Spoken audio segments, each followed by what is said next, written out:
एक मूढ़ होता है बोलते हैं, एक विचारक होता है, फिर एक ज्ञानी होता है। तो पुनर्जन्म का जो सिद्धांत था वो विचारक के लिए था।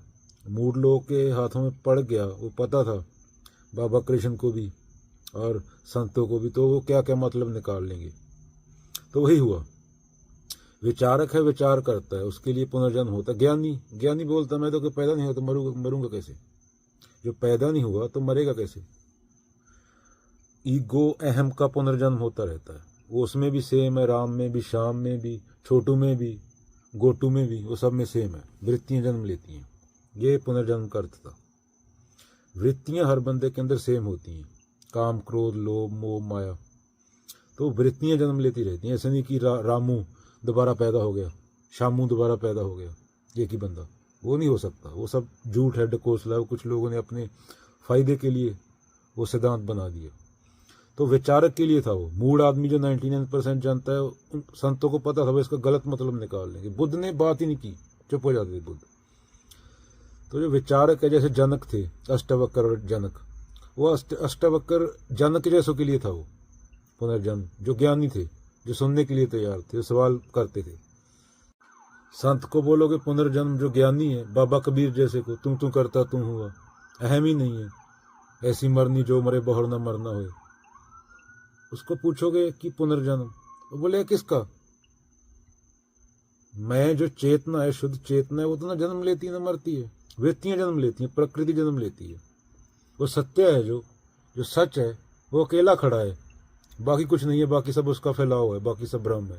जो मन से न उतरे माया कहिए सोए, जेती मन की कल्पना काल कहावे सोए। तो बाबा कबीर बोलेगा कि जो मैं पैदा नहीं हुआ कभी तो मरूंगा कैसे। वृत्तियां पैदा हुई, प्रकृति पैदा हुई, सत्य न पैदा होता है न खत्म होता है। वो आदि से अंत तक वो वही पे खड़ा है, उसके बारे में बोला भी नहीं जा सकता।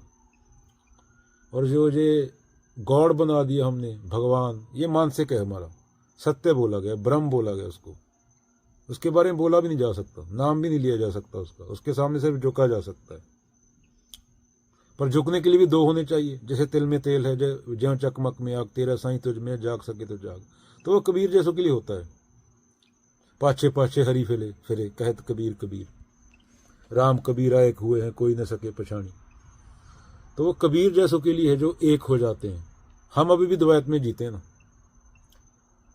99% मूड है, 99.9%, तो उनके लिए बताना ही नहीं था उनको कि पुनर्जन्म है, वो भूत प्रेत पता नहीं क्या, कोई चिड़िया निकल के उड़ रही है, उसको पकड़ रहे हैं। जितने हमने पाप किए हैं उस हिसाब से तो हमें कीड़ा बनना चाहिए था, बंदा बन के जन्म ले रहे हैं। 84 लाख जूनियर, वो 84 लाख जूनियर भी तुम्हारी मानसिक हैं।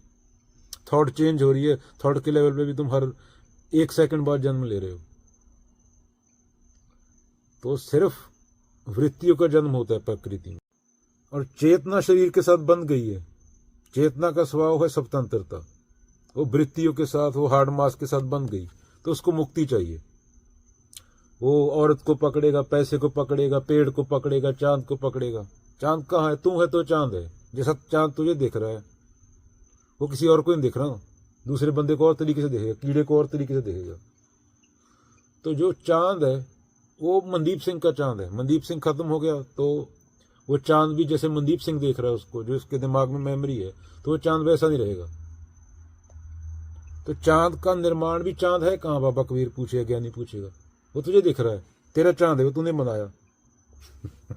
किसी ऋषि के पास जाएगा, बोलेगा तूने चांद बनाया, है कहाँ चांद? वो तेरे अहम को देख रहा है, अहम को लग रहा है मैं हूं इसलिए चांद भी है। ईगो को लगता है मैं हूं, मैं बहुत बड़ी हूं, मैं ही धरती घुमा रही हूं। मैं हूं तो चांद को भी होना पड़ेगा, मैं हूं तो भगवान को भी होना पड़ेगा, तो भगवान को भी यहां बिठा लेती है। तो इसी अहम को खत्म करने की बात हुई थी। ज्ञानी में होती नहीं है, ना वो जन्मता है ना मरता है, बोलता है कहाँ है चांद, बोलेगा वो पेड़ कहाँ है, बोलेगा मुझे तो वही दिख रहा है, सत्य एक सच है, वो दिख रहा है, और कोई दिखता नहीं। तो वो स्थिति में कोई कबीर जैसा बोल सकता है। हम द्वैत में जीते हैं तो हमें मानसिक रूप में काम करना है। चलो